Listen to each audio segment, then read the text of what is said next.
Hey everybody, welcome back to Whiskey Outpost. As always, I'm Chris, and I brought her back. Hi. It's Tina. Give Yes, me your it name. is. Okay, I guess you could I'm confirm. Tina.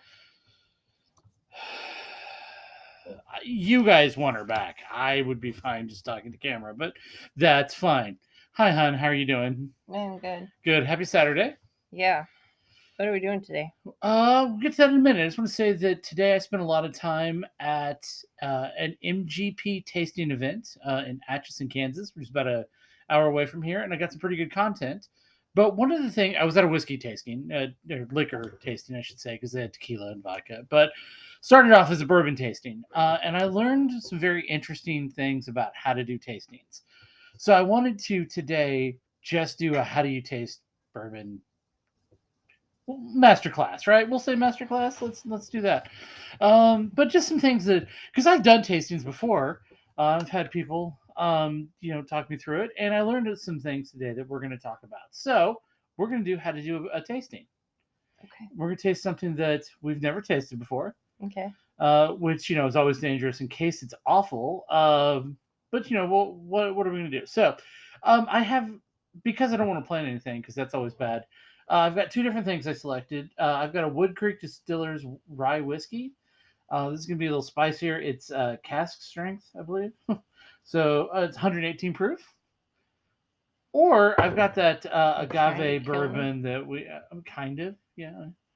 We've got that agave bourbon that we talked about on our store haul video. If we want to do the live tasting of that, I thought so, but my buddy Matt bought me that, and I figured at some point in time I should actually. Oh, we can do that if No, you it's want fine. to. Rye whiskey is an acquired taste, and since I haven't gotten you to be a bourbon fan yet, I'm certainly not going to try to get you to do rye whiskey. Plus, this has a super complicated. There it is. The wrapping on that was more difficult than I wanted it to be, and yeah, such drama trying to open a bottle live on air. Does it smell like tequila? You're gonna find out. Okay. So the first thing is nope. It's a process. This is a master class on how to do tasting, so you can't taste before the master class on tasting. Come on now. So again, we're doing. I should probably talk a little bit more because if you haven't seen it, we're doing Devil's River, or in the case of it's all backwards, Revere Slivid. Yeah. So I don't know. It's back. I got to figure out how to make that image actually show things right way. But it's not a masterclass on that today. So anyway, this is something we picked up at Macadoodles and Lee Summit. Not a sponsor, but we'll see. So there's that. So to do a tasting, the first thing we want to do is smell it. The thing I told you not to do. Yeah. So process. Okay. So what we want to do is now the gentleman today was master blender for the Remus line, which we'll talk about in another show.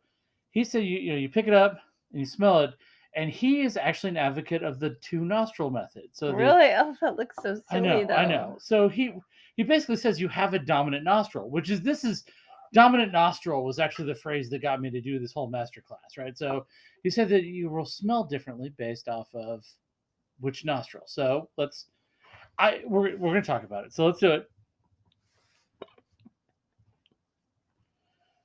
Now, do you get a different smell based off your different nostril? Honestly, yes. I can't smell anything out of this nostril. Okay. So one of them actually worked better than the other. Yeah. So yeah, I'm not a fan of. I don't have a good sense of smell after COVID. That either. So I think once you figure out what your dominant nostril is, if you don't want to do the switch, I've always, I think, subconsciously tilted my glass a little bit. So pick your nostril and then give it a smell. What do you smell? Pick your nostril. Pick your nostril. I don't know why that's funny. Yeah, what's funny? Come on. Choose your nostril. I mean, it does sort of smell tequila-y. It does. Yeah, I was actually very surprised. It's a lot more. It actually has a lot more of that tequila finish than It doesn't than smell bourbon. very like oaky, No. like the other stuff. Yeah, I still kind of get some of that. Well, I do get a little bit of. I get a little bit of like if I mean, if I'm doing that, I get some of the caramel, Yeah. some of the notes. But yeah, mostly what I get is tequila. So that's kind of. Yeah. I mean, sure, tequila outpost. As in all things, we'll half and half it. You can have your side, and it'll be a tequila, and then yeah. All right. Now what? Okay. So the next thing we're gonna do is I forgot one other thing. Try something else. Smell with your mouth closed, and then smell with your mouth open. How I can do with. I can smell with my mouth open. Yeah, it's kind of, it's not easy, and I'm watching myself, and It's really hard. you get the hang of it.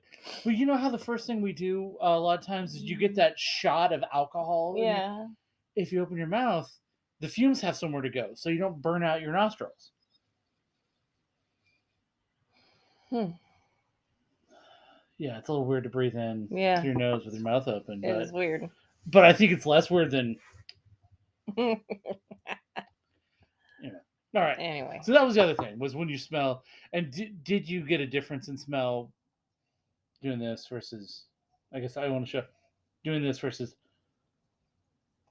I think my sniffer's off tonight because I can smell this way, but when I open my mouth, I actually didn't smell anything. Well, that could be true, right? Because a lot of what you're not getting are the alcohol fumes and everything.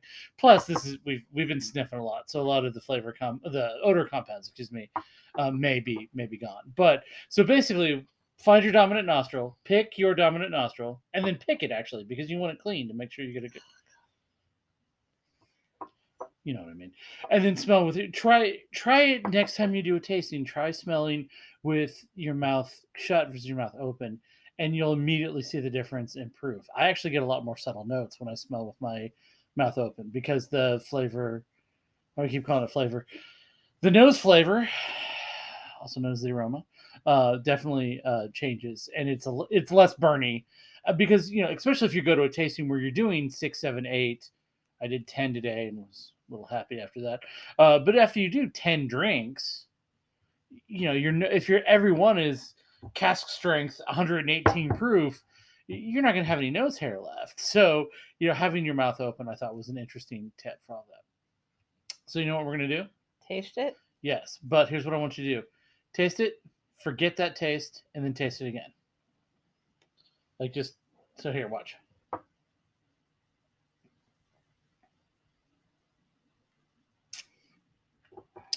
So what I learned today, which I'd never heard, and the funny thing was the place where we did the tasting offered free cocktails, a free cocktail before and after the tasting, which is that's what got me was the old fashioned, the rye whiskey old fashioned I had, more than the samples I got was leaving me feeling super happy. But your palate needs time to wake up to the fact that you're drinking liquor. I made a huge difference.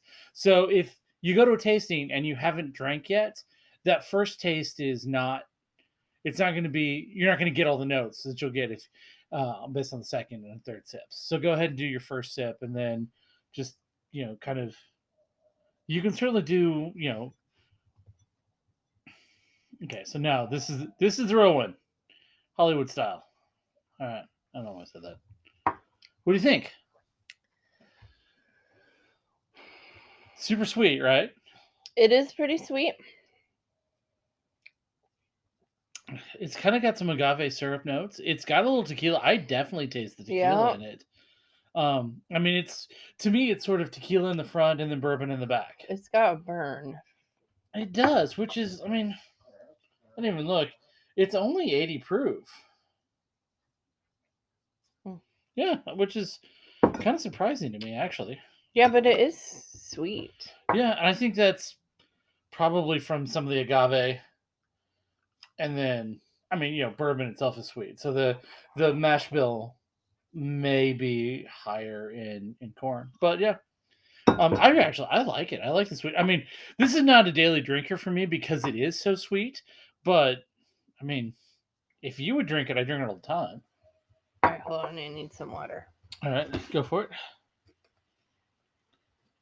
So in the front, I get definitely kind of slightly aged tequila notes. So it's not, Blanco tequila, but I get a little bit of aged tequila. And that may just, I mean, I don't think there's any tequila in here. It's just the agave that's giving us that flavor. And in the back, I get some. You okay? Yeah. I get some 80 proof bourbon notes. I mean, there's a little proof, especially on the back of this road. I mean, I felt it that first sip. I felt it all the way down. But it Yeah, wasn't but like the next time it wasn't bad. take 2 sips, right? So you Yeah. kind of you get your whole system ready for it. But yeah, to me the interesting part of this is what's on the back of my tongue, where I get some, I mean, some real earthy, some kind of almost sour notes. Um, so I think that's some barrel char on there. The sweetness is just the kind of the overriding note for me. So I'm having trouble picking up. It I'm is. It's like sweet, like good sweet, like Yeah, almost like pancake syrup. yeah. I wonder if you like Angel's Envy. I wonder if you like this. If I could talk, we could crack open our bottle of Angel's Envy and try that sometime. I think that I would like to give real extensive tasting notes, but for me, it's just basically corn, sugar, corn, comma sugar, the agave sweetness, some caramel, some light vanilla, kind of Mm, tempering the sweetness. That's basically what I get. yeah. Anything else? No, Okay, I yeah, think you've about covered it. cool. It's good though. Yeah, I mean, I actually do like that one. You heard it here first. I like bourbon. Just this one. and it only took 45 days of doing this. So hey, there we go. But no, so to go over the steps, next time you go to a tasting, or if you just want to try this at home, or next time you go out there to drink bourbon at a bar, restaurant, whatever, first thing you want to do is you want to smell it. If you're not sure what your dominant nostril is, go ahead and if you want to do the nostril to nostril, you got to be careful. If you want to do this thing, do that thing. I don't care. I mean, for us, I don't think we like to. I don't see any value in it because once I know what my dominant nostril is, yes, I get different smells, but the dominant nostril gives me all the subtle notes. The other thing just give me muted odors. So first thing you would do is smell it using your dominant nostril. You don't have to tell people you're using your dominant nostril. I'm going to because that's the kind of guy I am, but you don't have to. Excuse me. You want to make sure you sniff with your mouth open because your nostrils are valuable and you don't want to burn them out with the proof. So that's important. I know you're laughing at me, but it really is harder than I think you think it's going to be. That's fine. Number 3, then wake up your palate. So if you have, if you can drink something, drink a small amount. I'm not, no public drunkenness or anything, but get a little alcohol on your palate to kind of get your system warmed up, ready for it, and then taste. And one of the things that I noticed at the tasting today was everybody, we had little Dixie cups, and they were, you know, 25% full or something like that. So enough you could get 2 or 3 good sips, and most people just kicked it back. Don't do that. Or do it if you want. I don't want to be all like high and mighty about it, but I found greater enjoyment out of multiple small sips than one, kick it back and be done with it kind of thing. Especially in that group because it was a group tasting, so the guy who led the instruction, the tasting was like, okay, what do you smell? And wanted to be very methodical about it. So for me, it was interesting. We tried the George Remus, this stuff, George Remus Repeal Prohibition, which I've had that bottle sitting around for a while. We're going to do a history show on that one. We are going to do, because George Remus is he was a criminal and probably got a lot of people hurt, but a lot of the things he did to show off his ostentatious wealth that he made during Prohibition at least makes for a good story anyway. But we tried that, and then they have a Gatsby version, which we tried, and so people were picking out things that I didn't, especially on the Gatsby one. I just got such strong tobacco, but somebody else said banana, so it took me 2 or 3 sips to get to that banana flavor, which is what I'm saying. If you're at a tasting, sip slow. So I guess those would kind of be my general tips. Let me know if you can actually smell with your mouth open. If she looked ridiculous doing it, let us know in the comments. Uh, tell me which nostril you pick and what your process for doing that is. And of course, as always, what do they need to do? Like and subscribe. And sign up for notifications. Perfect. All right. Thanks. We'll see you next time in the Outpost. Bye, everybody. Bye. Yep, hit the button. Oh, did you get it?